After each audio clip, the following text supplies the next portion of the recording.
Isang Batangkenyong walang takot. Walang Walang inuurungan. Umabot ng 1 year, nagsara na. Jake Magnus. Jake Magnus TV nga po pala, isang Batanggenyong walang kinakatakutan at walang inuurungan sa paghihimay ng mga napapanahong balita dito sa ating bayan. Basta nasa katotohanan at tama ka, handa kang ipaglaban at kakampi ng mamamayan. Jake Magnus. So anyway mga kababayan, eto umpisahan na agad natin etong paghahunting or paghahanap dito kay Pastor Apollo C. Quiboloy, dahil balita nga natin mga kababayan, nag-uumpisa ng maglaro si Pastor Apollo C. Quiboloy ng tago-taguan. Ngayon mga kababayan, pakinggan po natin itong nakita nating balita galing sa UNTV na kung saan mga kababayan, ito daw pong NBI ay nakipag-usap na sa kampo nitong si Quiboloy. Mga kababayan, at yung daw dalawang akusado pa, nagpiyansa na. Ibig sabihin, yung dalawang kasama ni Quiboloy na nakakumit di umano ng krimen, nakapagpiyansa na po. Mga kababayan, ngayon ito, pakinggan po natin itong balita galing sa UNTV. We're hoping na sana si Pastor would turn to us. May mga lawyers na kinakausap namin. Sana na mag-surrender din. Right now, we're still negotiating kung pwede siyang mag-surrender.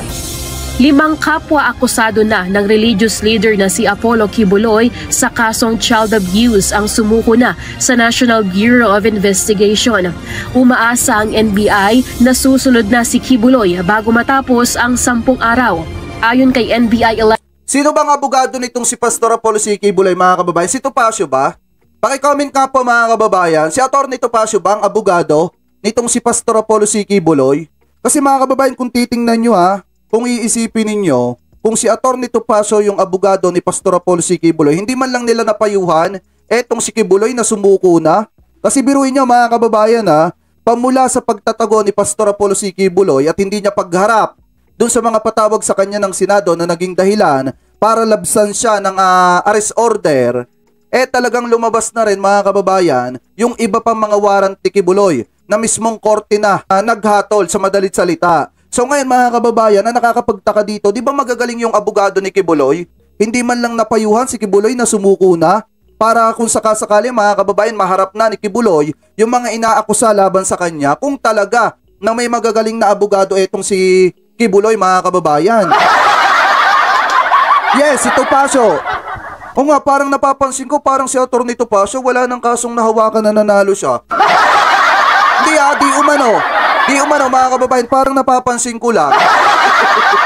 Anyway, pagpatuloy pa natin. Kasi yung kay Tebes mga kababayan, si Tebes nahuli din. Diba nagtago din si Tebes? Parang hawak din nata ni Atty. Topacio yon. Ngayon mga kababayan, etong si Quiboloy, katulad din ng sistema nung nangyari kay Tebes na kung saan pagkatapos malabasan ng arrest order, pagkatapos maisangkot sa isang krimen, talagang nagtago na rin ang nagtago mga kababayan. Ano ba tong mga kliyente nyo? Ba't puro lagi yung mga nagtatago? Tanong lang naman, Atty. Topacio. Anyway, pagpatuloy pa natin. 11 Director Attorney Arcelito Albao, nakikipag-unayan na umano sila sa mga abogado ni Quiboloy para sa mapayapang pagsuko nito. Pero hanggang sa ngayon ay wala pang tugon ang kampo nito. Si Quiboloy ay nahaharap sa kasong child abuse at sexual trafficking at inisyuhan ng warrant of arrest ng Davao Regional Trial Court noong Lunes. Itinakda ng korte sa 80,000 pesos ang piyansa para sa kasong child abuse nito habang 200,000 pesos naman para sa sexual abuse. Ayon sa NBI, wala pa rin silang impormasyon sa kinaroroonan nito dahil hindi umano ito gumagamit ng gadgets tulad ng cellphone o laptop na maaari nilang matrace. Patuloy ang pagsisilbi ng warrant of arrest ng tracker team hanggang mahanap si Quiboloy. Kahapon, pinasok na ng mga otoridad ng KJC Kingdom sa Buhangin District, Davao City na pag-aari ng religious leader. Pinuntahan na rin nila ang resort nito sa Samal Island. Kaninang umaga, muling ipinagpatuloy ng mga otoridad ang pagsisilbi ng warrant of arrest at pinuntahan ng Prayer Mountain at Glory Mountain sa barangay. Ang problema kasi dito mga kababayan, kung naging mabilis lang sana ang aksyon nung Sergeant of Arms ng Senado at saka ng Kongreso, di dapat nahuli na itong si Quiboloy. Kung naging mabilis lang sana yung pagpirma ni Senate President Juan Miguel Zubiri, mga kababayan, di sana etong si Kibuloy nahuli na sa lalo't madaling panahon. Kaso nga lang, nakapaghanda pa si Kibuloy mga kababayan. Nakapaghanda pa, nakapagtago pa. At ngayon, yan, pahirapan na yung paghahanap at pagmanhunt dito kay Pastor Apollo C. Kibuloy. At saka sa talambuhay ko mga kababayan ha, ngayon lang ako nakakita ng Son of God na hindi marunong humarap sa mga inaakusa laban sa kanya. Ngayon lang ako nakakita na anak daw ng Diyos, mga kababayan, at hawak yung kaluluwa ng sanlibutan na nagtatago ngayon. Nagtatago dun sa kanya mga warrant na laban sa kanya. Sa talambuhay ko, ngayon lang ako nakakita na nagtuturo ng salita ng Diyos na nagtatago dahil sa mga akusasyon na laban sa kanya mga kababayan.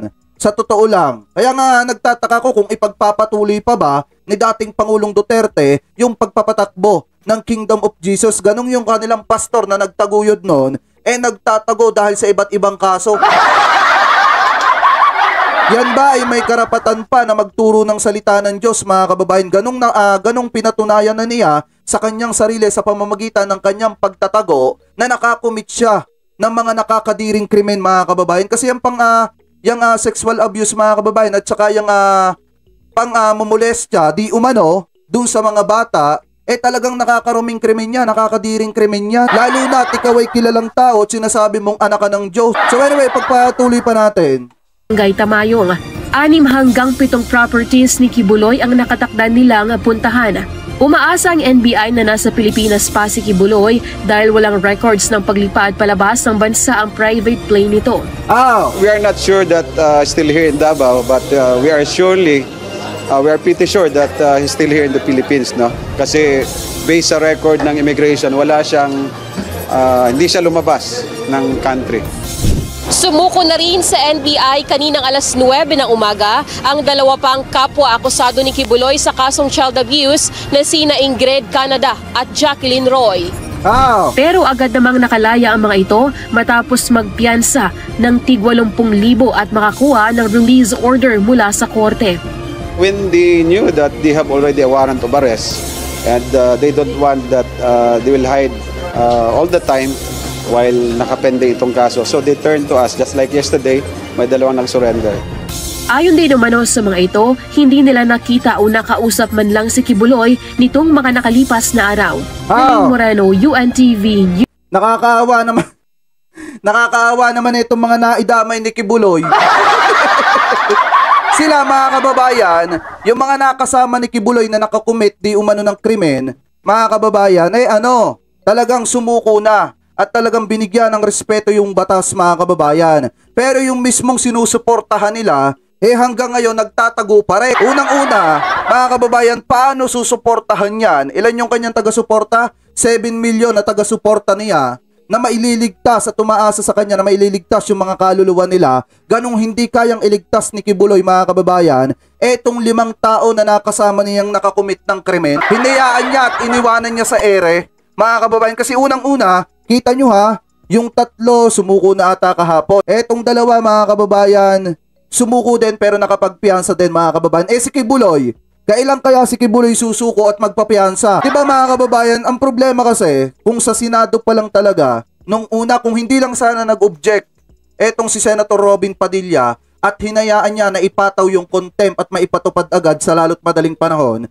di dapat mga kababayan, etong si Kibuloy nahuli sana. Kaso nga lang, nang dahil ni Robin Padilla, ayun, nakapagtago na si Kibuloy. Diba?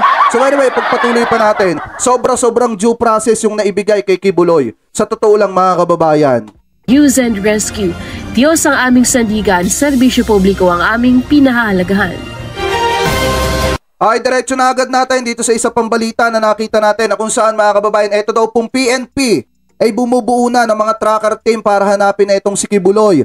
Sabi pa nga dito, mga nagkakanlong binalaan, yung mga humahawak ngayon kay Kibuloy, yung mga mapasenador man yan, or dating presidente, yung mga tumutulong ngayon kay Kibuloy, di umano, mga kababayan ay binalaan po ng PNP. Na kung saan, alam naman natin, yung isang tao na nagkakanlong mga kababayan ng kriminal or pugante or wanted mga kababayan, may kaparusahan din po yan na matatamaw kung sakasakali na mahuli na talagang kinakanlong niya yung pugante o kriminal. So ngayon, ito ay pagpatuloy pa natin. Ito pong warrants of arrest na inisyu po ng RTC, ito po ay naka-address po sa any peace officer na po pwede po once matsyempuhan po siya and makita po siya, and even po ang civilian po ay po pwede pong i-implement po ito. Hindi pa rin natutunto ng Davao Police si Kingdom of Jesus Christ founder Apollo Kibuloy. Ito'y kahit pinuntahan nila ang 3 property nito sa Davao. Gayunman, naniniwala ang pambansang pulisya na hindi pa ito nakalalabas ng bansa. Ayon kay PNP Public Information Office Chief Police Colonel Jean Fajardo, mayroon silang tracker team na naghahanap kay Kibuloy. Ang lead team po na naghahanap po sa possible location po ni Pastor Kibuloy ay yung pong Davao Region, Davao Police po natin. Kasama po nila yung CADG na nag-create din po ng tracker teams para po pangunahan po yung pagsaserve po ng warrant of arrest. At Pagka hindi pa nahuli mga kababayan, etong si Pastor Apollo C. Kibuloy sa dami na ng ginagawa ng ating gobyerno, talagang may sapalos ito. Kasi biruin nyo mga kababayan ha, NBI, PNP plus yung Sergeant of Arms, talagang hinahunting nila etong si Pastor Apollo C. Kibuloy. At saka yung Korte, Senado mga kababayan, ang Kongreso hindi natin alam, pero yung Senado at saka itong Korte, talagang hinihintay na etong si Kibuloy. Ngayon mga kababayan, kung sakaling hindi pa ito mahuhuli, talagang napakalakas ng kapit nitong si Kibuloy. Dahil kung tutusin, talagang pamula nung hearing sa Senado hanggang sa matapos yung hearing dito sa Senado mga kababayan, alam naman natin na nakapaghanda na si Kibuloy sa mga mangyayari, lalo na lumabas na yung kanyang warrant of arrest bago pa lamang po talaga ma-implement mga kababayan, dahil nga nag-apila pa ang kampo nitong si Kibuloy. So habang nag-aapila etong kampo nitong si Kibuloy mga kababayan, nakagawa na sila ng paraan para makapagtago etong si Kibuloy. Dahil kung talagang walang kasalanan yung si Kibuloy mga kababayan, talagang susuko na po yan at isusurrender niya yung kanyang sarili at patutunayan niya na wala talaga siyang kasalanan sa ngalan ng kanyang mga abogado. Ngayon, habang nagtatago etong si Kibuloy, talagang pinapatunayan niya na nagkasala po talaga siya at may nakomit siyang pagkakamali. So ngayon, pwede na nating tawaging pugante etong si Kibuloy.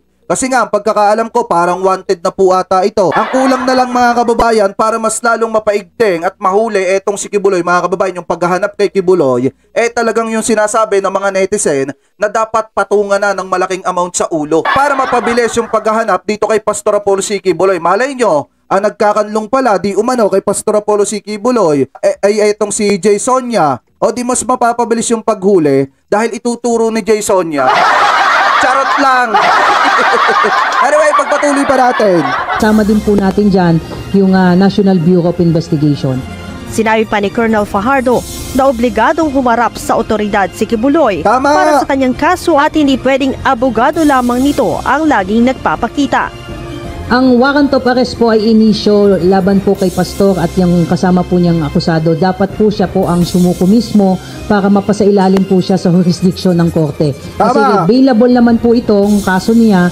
Kailangan po niyang personal na magpakita po sa mga kinaukulan para ma-process po yung kanyang bail. Sakaling hindi sumuko si Kibuloy, magsasagawa na ang PNP ng police operations. Police operation will still be classified as implementation of service of warrants pa rin po. Bounty hunter ang ilagay nyo at yan ay mahuhuli sa lalo't madaling panahon. Pag yan ay napatungan nyo ng 2 milyon sa ulo, di mabilis mahuli. Gaya ng sinasabi dito sa comment section, lagyan ng bounty hunter si Kibuloy. Bigyan, bigay din yan sa bounty hunter. Yan si Apwang, huli yan. Manhunt operation po yan. So hindi lamang po siguro magiging limited yan sa Davao region po yung ating paghahanap. Inamin din ng PNP na pahirapan ang paghahanap kay Kibuloy, kaya't nagbabala sila sa mga posibleng nagkakanlong dito. Maaari po kayong maharap sa kaso kung sakasakaling mapapatunayan po na nagkakanlong po kayo ng isa pong tao. Hindi lamang po ito limited kay Pastor Kibuloy na kaso. Ang isang tao po o sino mang individual na magkakanlong sa isang taong pinaghahanap po ng batas ay maaari po kayong mapailan ng kaso for harboring a wanted persons po. Nanawagan din ang PNP sa mga supporters ni Kibuloy na isuko ng maayos ang kanilang founder. Ang pakiusap po natin ma'am sa mga supporters at mga kaibigan po ni Pastor ay sana po tulungan niyo po kami na makiusap po kay Pastor na harapin na lamang po itong kaso po na ito at maging mahinahon sa magiging proseso po ng kanyang pagsuko o kaya naman po ay kung sakasakaling siya po ay matsetsempuhan ay definitely po ay i-implement at isi-serve po itong warrants of arrest. Respetuhin po natin yung judicial process at on the part of the PNP ay isisiguraduhin naman po natin doon sa mga supporters, sa mga mahal sa buhay at kaibigan po ni Pastor, nare-respetuhin naman po natin yung karapatang pantao ni Pastor. Tama! Ang 5 co-accused ni Quiboloy ay sumuko na sa NBI at 3 sa mga ito ang naglagak na ng piyansa kahapon sa kasong child abuse. Grabe no? Leia Ilagan, UNTV, News and Rescue. Diyos ang aming sandigan, serbisyo publiko ang aming pinahahalagahan. Nasaan ngayon yung kayabangan ni Pastor? Yung kayabangan ni Quiboloy, mga kababayan. Di ba nung in-interview siya, nung mga vlogger niya, mga kababayan, ang yabang-yabang pa, tapos minamaliit pa nila si Risa Hontiveros. Tinatawag pa nila ng mistress, mga kababayan. Or sa madalit salita, kabit. Ano po, itong si Risa Hontiveros. Ngayon, mga kababayan, nasaan na yung mga kayabangan na sinasabi ni Pastor Apollo C. Quiboloy? Hindi, yan ngayon yung tanong at komento ng sambayan ng Pilipino. Nasaan na daw yung mga kayabangan na sinasabi ni Pastor na kung saan, mga kababayan, siya magliligtas ng sambayan ng Pilipino ng kaluluwa ng mga tao dito sa ating bansa. Ano po, siya daw magliligtas at hawak niya daw yung mga kaluluwa. So nasa na ngayon yung mga sinasabi mo, Pastor? Bakit etong simpleng kaso na pwede ka namang magpiyansa ay hindi mo maharap-harap? Biruin nyo, mga kababayan, napakarami ng mga patutsyada niya kay Senator Risa Hontiveros. Pero yung simpleng kaso, mga kababayan, na pwede naman siyang magpiyansa, hindi niya kayang harapin at idinadaan niya sa patago-tago system. Kung talagang anak ng Diyos yan, walang kinakatakutan yan, mga kababayan, kasi ang nasa likod niyan ang ating Panginoon. Pero kung ikaw ay bulaang propeta, talagang dapat matakot ka.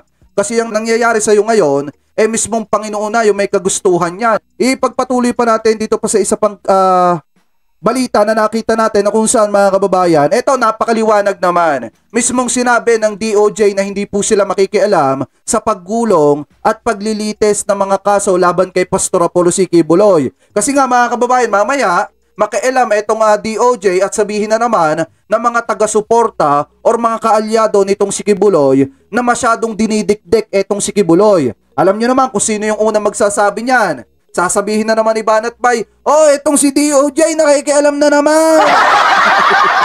Baka mamaya, magngangaw-ngaw na naman, magsisigaw na naman itong si Banat Bay, ano po, sa kanyang social media at sabihin na, ginigipit na naman ng DOJ itong si Quiboloy. Kaya ngayon, mga kababayan, mismong sinabi po ng DOJ na ipapaubaya po nila sa korte ang magiging takbo ng mga kaso laban po dito kay Pastor Apollo C. Quiboloy. So ngayon, ito pakinggan po natin. Dante, ano ang assurance na ibinigay ng DOJ hinggil dito sa mga kaso laban kay Quiboloy? Magandang tanghali, Aga, ay ginagalang ng Department of Justice o DOJ ang independence o pagiging malaya ng korte na magpasya at hahayaan anya nilang uusad ang justisya. Ito yung tiniyak ng Department of Justice matapos maglabas ng warrant of arrest laban kay Apollo Quiboloy at 5 pa nitong associate. Sinabi kasi, mga kababayan, yan, automatic yan. Pag nakailam kasi dito ang DOJ, may masasabi at may masasabi. Hindi lang yung mga taga-suporta nitong si Pastor Apollo C. Quiboloy, mga kababayan. Ganun din yung mga taga-suporta ni dating Pangulong Duterte. Sasabihin nila, mga kababayan, ikukumpara nila dun sa iba na mga naging wanted na pinakailma ng DOJ. Sasabihin nila, dinidikdik na naman ng Administrasyong Marcos etong si Quiboloy. Kaya ngayon, tama etong ginawang hakbang ng DOJ na ipaubaya sa korte ang pagtakbo at paggulong ng kaso nitong si Pastor Apollo C. Quiboloy. Kasi nga, once na makialam sila, sasabihin na naman, pinag-iinita ng Administrasyong Marcos etong si Pastor Apollo C. Quiboloy. Lalo na ang SMNI, mag-iingay sila na mag-iingay at gagawa sila ng black propaganda para palabasin na ang nasa likod ng panggigipit kay Quiboloy, mga kababayan, ay etong Administrasyong Marcos. Kaya tama, etong ginawang hakbang ng DOJ na hindi po sila makialam. Ano po, so ngayon, ipagpatuloy pa natin. Secretary Crispin Rimulya na ginawa ng kanilang mga piskal ang kanilang tungkulin kaugnay sa kaso ni Kibuloy at sa mga kasamahan nito. Kaya naman hahayaan nila ang korte na gawin naman ang kanilang bahagi. Dagdag pa nito na maaaring mabigat o mahirap na laban ito, ngunit umaasa siyang buong-buo na maibibigay ang katarungan sa kinauukulan. Tama! March 4, unang inanunsyo ng DOJ na binaliktad nila ang naunang desisyon ng kanilang piskal sa Davao City na pag-dismiss sa reklamo laban kay Kibuloy. Sa halip, ipinag-utos ng kagawaran na kasuhan ang religious leader dahil mabigat umano ang nakita nilang at mabigat at seryoso umano ang nakita nilang aligasyon laban dito at gayon din sa kanyang 5 mga kasamahan. Yan man ating update mula dito sa Maynila. Balik sa iyo, Aga.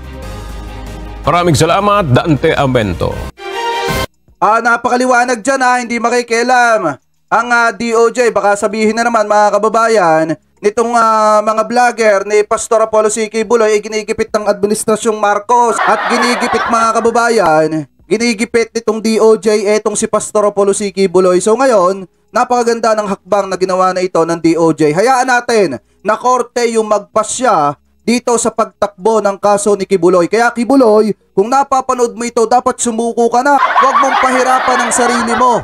Dahil pagkatapos ng korte ng Pilipinas at nirequest ka ng korte ng ibang bansa, naku po. Anyway mga kababayan, ito ay pagpatuloy na pa natin dito pa sa isang balita na kung saan hindi lang po sa Davao hahanapin etong si Pastor Apollo C. Kibuloy mga kababayan. Dahil nga naman, ang sabi dito sa balita, Apollo Kibuloy hindi pa rin mahanap kaya't may tuturing ng pugante. Mga kababayan, pamula sa Son of God, tandaan nyo pamula sa Son of God, naging pugante na etong si Kibuloy. Lahat ng mga kayabangan niya mga kababayan, lahat ng mga sinasabi nila patungkol sa ating administrasyon, lahat bumabalik na sa kanya ngayon. Ano po, dahil etong kanilang kinikilalang pastor, isa ng pugante ngayon. Anyway mga kababayan, ay baka may mga umiiyak dyan ipagpatuloy pa natin itong balita na nakita natin na kung saan mga kababayan, yung pastor na kinikilala nila ay isa ng pugante ngayon. Ano po, so ito i-play na po natin. Hindi pa rin mahagilap si Pastor Apollo Kibuloy. Maging sa labas ng Davao Region, hahanapin na siya ng PNP. Ngayong tuturing na siyang isang pugante.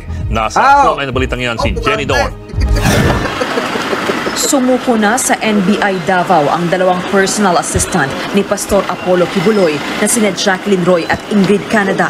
Dagdag sila sa 3 pang sumuko kahapon na sina Chris. Ay mga kababayan, ito may nag-comment dito. Sabi ni Obito Ochiha, anak ng pugante na. Kaya nga hindi na siya Son of God. Lahat ng mga nakakapanood nito, pagka binabatikos kayo ng mga taga-suporta ni Kibuloy, sabihin nyo hindi na siya Son of God. Son of pugante na siya, anak ng pugante na. Kasi pugante na nagtatago na Ibig sabihin, wanted na etong si Pastor Apollo C. Kibuloy. So ngayon, anak ng pugante na. Anyway, pagpatuloy pa natin. Sente Canada, Pauline Canada at Sylvia Simanyes. Dawit silang lahat sa kasong child abuse. Pare-pareho nang nagmulta ng 80,000 pesos ang 5 kasamahan ni Kibuloy. Ang hinihintay ko dito, magka-mugshot si Pastor Apollo C. Kibuloy. Napakagandang thumbnail, no? Anyway, pagpatuloy pa natin. Bukod tanging ang pastor ang hindi pa rin mahagila. Kaya itinuturing na siyang pugante ng mga otoridad. Bukod sa kasong child abuse, naharap din si Kibuloy sa kasong sexual abuse na available sa halagang 200,000 pesos. Tanging mga abogado lang niyang humarap sa mga otoridad nang puntahan ang mga ari-arian ng pastor. Kumpiyansa naman ang NBI na nandito pa rin sa Davao si Kibuloy. Sinabi rin ng Bureau of Immigration na hindi pa ito nakakalabas ng Pilipinas. Meron tayong mga monitoring na andito pa siya sa Davao. But this warrant of arrest is unexpected. No? Siguro nung paglabas nito kahapon, ako yung... sinabi nila mga kababayan na meron silang monitoring. Yan, napakaliwanag naman. Sinabi po nila meron silang mga monitoring na nasa Davao pa. Etong si Pastor Apollo C. Kibuloy. So ngayon, kung may mga monitoring kayo at alam nyo naman pala na nasa Davao na etong si Pastor, bakit hindi nyo maaresto? Bakit hindi ninyo mahanap? Di ba maliwanag mga kababayan sinasabi nila, meron silang mga monitoring. Ibig sabihin, namomonitor po nila etong si Pastor. Kung may monitoring pala kayo at namomonitor nyo etong si Pastor at alam nyo hindi pa nakakalabas ng Davao, bakit hindi ninyo maare-aresto? Diba? So anyway, pagpatuloy pa natin. Kami yung first na nakakuha and alam na rin nila And we surmise na siguro si Pastor nandito pa. Pero ang Philippine National Police, hindi nila inaalis ang posibilidad na wala na sa Davao si Kibuloy. Po manhunt operation po yan. So hindi na lamang po siguro magiging limited yan sa Davao region since he was not located within the area po of Davao. Then yung ating tracker teams po would also implement doon sa mga areas na sa tingin po nila na possible na kinakokoonan po ni Pastor Kibuloy. Nagbabalari ng pulisya na mananagot sa batas ang mga taong nagkakanlong o tumutulong sa pagtatago ni Kibuloy. Sa kabila niyan, umaasa ang NBI at PNP na kusang susuko sa kanila ang pastor. Ayon sa korte, dapat personal na pumunta si Pastor Kibuloy sa Regional Trial Court para magpiyansa. But automatic yan, since alam na rin namin na meron siyang contempt warrant sa Senado and sa Congress. Once na mahuli natin si Pastor Kibuloy, automatic, kasi available man to dito, he will be turned over to Manila. Nako! Sa ngayon, mas pinagting na ang tracker team ng... Kaya pala ayaw sumuko ni Kibuloy, mga kababayan, kung sakaling mahuli po siya at makapagpiyansa. Ano po dun sa dalawang kaso na isinampa sa kanya, yung sexual abuse, mga kababayan, at saka yung child abuse, mga kababayan, diretso pala po siyang ito turn over dito sa Senado. Ano po, sa Maynila. Ibig sabihin, wala pa rin palang kalayaan etong si Pastor. Kung sakaling mahuli siya, makapagpiyansa dun sa dalawang kaso po niya, diretso po siya sa Senado. At siguro, ipagpapatuloy yung investigasyon dito kay Pastor Apollo C. Kibuloy. So anyway, ipagpatuloy pa natin ng NBI, CIDG at intelligence community para mahanap ang kinaroroonan ni Kibuloy. Nagbabalita mula sa frontline, Jenny Dongon, News 5. Maliwanag hindi na son of God si Pastor Apollo C. Kibuloy, mga kababayan. Ano na po siya, anak na ng pugante. Kasi nga nagtatago na. Baka sabihin ng iba, fake news na naman. Maliwanag naman na sinasabi dito sa balita, mga kababayan, na di umano, etong si Pastor Apollo C. Kibuloy ay isa na pong ganap na pugante. Ibig sabihin, hindi na po siya mga kababayan, son of God. Anak na ng pugante. Sa madalit salita. At maliwanag naman dito na may tracker, may monitoring etong NBI, mga kababayan, na kung saan namo-monitor nila kung nasa saan itong si Kibuloy. Base po sa kanila, mga kababayan, na nakakapagtaka lang, bakit hindi nila na-aresto hanggang ngayon etong si Kibuloy? Diba? Kaya nga, mga kababayan, dapat sa lalo't madaling panahon, kung ako kay Pastor Apollo C. Kibuloy, bago pa lumabas yung iba pang mga kaso laban sa kanya, kasi meron pang lalabas na warrant of arrest sa Pasig na reklamo laban po sa kanya ng human trafficking, dapat asikasuhin niya na etong isa niyang kaso. Mga kababayan, etong reklamo laban sa kanya na child abuse at saka sexual abuse. Ano po, para hindi na lumala yung kanyang mga problema. Kasi pagkapiyansa niya dito, automatic diretso na po siya sa Senado. Pagka inimbestigahan po siya sa Senado, mga kababayan, automatic iimbestigahan naman po siya sa Kongreso. At pagkatapos nun at napatunayan na wala talagang kasalanan na itong si Kibuloy, may haharapin pa siyang isang kaso. Yung lalabas na kaso, mga kababayan, dito sa Pasig, yung human trafficking. At kapag ka naman yun, nalusutan niya, meron pa siyang haharaping kaso sa Amerika naman. Napakarami ng kasong haharapin itong si Pastor Apollo C. Kibuloy. Kaya kaysa magtago ka, harapin mo na lang. Para malusutan mo. Hindi man ngayon, pagdating ng tamang panahon.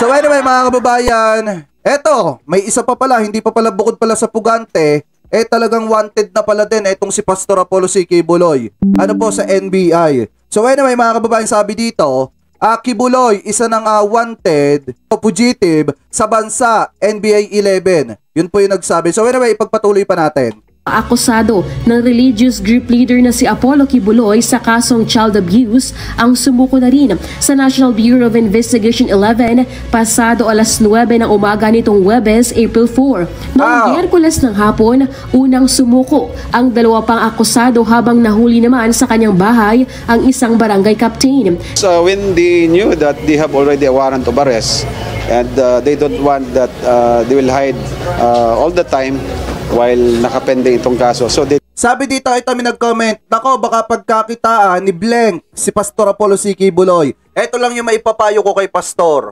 Wag na wag kayo magtitiwala doon sa isang vlogger na kasama ninyo. Kasi pagka na-opera ng malaki yan at nagkaroon ng reward kayo sa ulo, automatic ituturo kayo niyan. Kilala niyo na kung sino yung vlogger na yun. Automatic, pag nangailangan ng pera yan, at nagkaroon ng reward si pastor sa ulo, automatic ituturo yan ng vlogger na yon. Alam niya kung sino yung tinutukoy ko. Ipagpatuloy pa natin. They turned to us just like yesterday, may dalawang nag-surrender. Sa ngayon, lahat ng kasamahan ni Kibuloy na kapareho niyang akusado ang sumuko na para harapin ang kanilang kaso. Ito ay sina Jacqueline Roy, Crescente Canada, Pauline Canada, Ingrid Canada at Sylvia Simanies na pansamantalang nakalaya matapos magpiyansa. Batay kasi sa warrant of arrest ng korte, 80,000 pesos ang nakatakdang piyansa para sa kasong child abuse. Umaasa ang NBI na susuko rin ang naturang religious group leader dahil bailable naman ang isa pa niyang kinakaharap na kasong sexual abuse sa halagang 200,000 pesos. Ayon kay NBI 11 Director Attorney Arcelito Albao, naiipaunayan na umano sila sa abogado ni Kibuloy para sa mapayapang pagsuko nito. Pero hanggang sa ngayon ay wala pang tugon ang kampo nito. We're hoping na sana si pastor would turn to us. So, what's the communication, sir, with the pastor? May mga lawyers na kinakausap namin sana na mag-surrender. Sir Jake, ang saya niyan pagka nagkataon. Kaya nga pagka nagkapatong sa ulo si Kibuloy, sana wag sabihin nila mga kababayan. Pero nasa sa kanila yon, lalo na kay Banat Bay. Pagka naisama nyo sa group chat si yung isa ninyong kasamang vlogger, automatic pagka napatungan sa ulo si Kibuloy, ituturo niyan. Kasi pagka nangailangan ng pera yan, automatic, pagka alam niyan kung saan ang location ni Kibuloy, ititimbre niyan para makuha yung reward. Kung sakali na magka-reward sa ulo si Kibuloy, ituturo niyang isang vlogger na yan. Din. So may feelers na, sir? Meron no? May feelers na? Through their lawyers. Kami mismo. Wala pa. Right now, we're still negotiating kung pwede siyang mag-surrender. Within 10 days. Wala pa rin impormasyon ng mga otoridad sa kinaroroonan ni Kibuloy dahil hindi umano ito gumagamit ng gadgets tulad ng cellphone o laptop na maaari nilang matrace. Hindi rin umano siya nakakausap pa ng kanyang mga sumuko miyembro. Ang sabi nila this time, itong dalawang nahuli natin na nag-surrender for past few days, hindi na nila nakikita ay nakakausap. Kahapon, hinanap ng mga otoridad si Kibuloy sa kanyang Prayer Mountain at Glory Mountain sa barangay Tamayong, Davao City. Mula rin ito sa kanyang resort sa Samal Island o sa KOJC compound sa Buhangin District.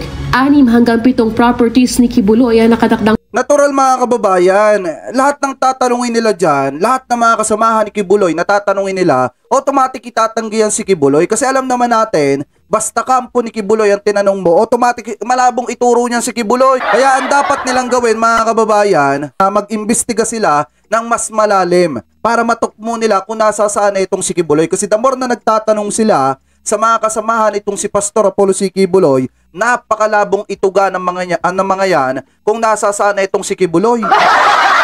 Diba mga kababayan? Kaya dapat sa lalo't madaling panahon, magtalaga din sila ng agent na mag-iimbestiga ng pailalim kung nasasaan na itong si Kibuloy. Mga kababayan, hindi yung patanong-tanong lang sa mga kasamahan ni Kibuloy, natural hindi ituturo ng mga yan. Anyway, pagpatuloy pa natin. Ang puntahan ng tracker team para magsilbi ng warrant of arrest. Umaasa ang NBI na nasa Pilipinas pa si Kibuloy dahil walang records ng paglipad palabas ng bansa ang private plane nito. Pero sa ngayon, itinuturing na ito na wanted fugitive sa bansa. We are not sure that still here in Davao, but we are pretty sure that he's still here in the Philippines, no? Kasi based sa record ng immigration, hindi siya lumabas ng country. Under the law, if you are not arrested, you are fugitive, considered as fugitive from justice. Lelaine Moreno, humahataw sa balita ngayon. Napakaliwanag naman mga kababayan na itong si Pastor Apollo C. Kibuloy wanted na siya. Bukod sa pugante, alam ko ang pugante wanted din mga kababayan eh. Pero anyway, anak na ng pugante siya, yun yung pinakamalinaw. So ngayon, mga kababayan, napakaliwanag naman po na itong si Pastor Apollo C. Kibuloy hanggang ngayon hindi pa rin po matukmo-tukmo at hindi pa mahanap at nagtatago pa rin, kaya nga siya naging pugante, mga kababayan. At hindi na po siya son of God ngayon. Son of pugante na po siya ngayon, anak na ng pugante. Kaya nga ito yung payo ko, lalo na doon sa mga nagkukupkop at nagkukuble dito kay Pastor Apollo C. Quiboloy.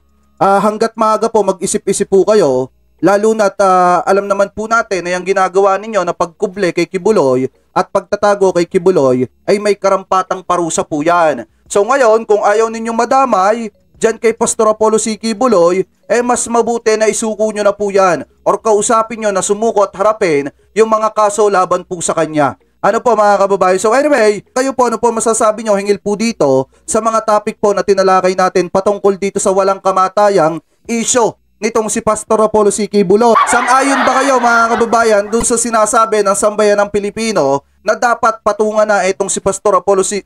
Quiboloy sa ulo mga kababayan para mas mapadali ang paghahanap at paghuli dito kay Pastor Apollo C. Quiboloy? Ganong pugante na po siya or isang ganap na wanted na mga kababayan dito sa ating bansa. So anyway, comment below na lamang po kung ano po yung masasabi nyo hingil po dito kay Pastor Apollo C. Quiboloy, mga kababayan.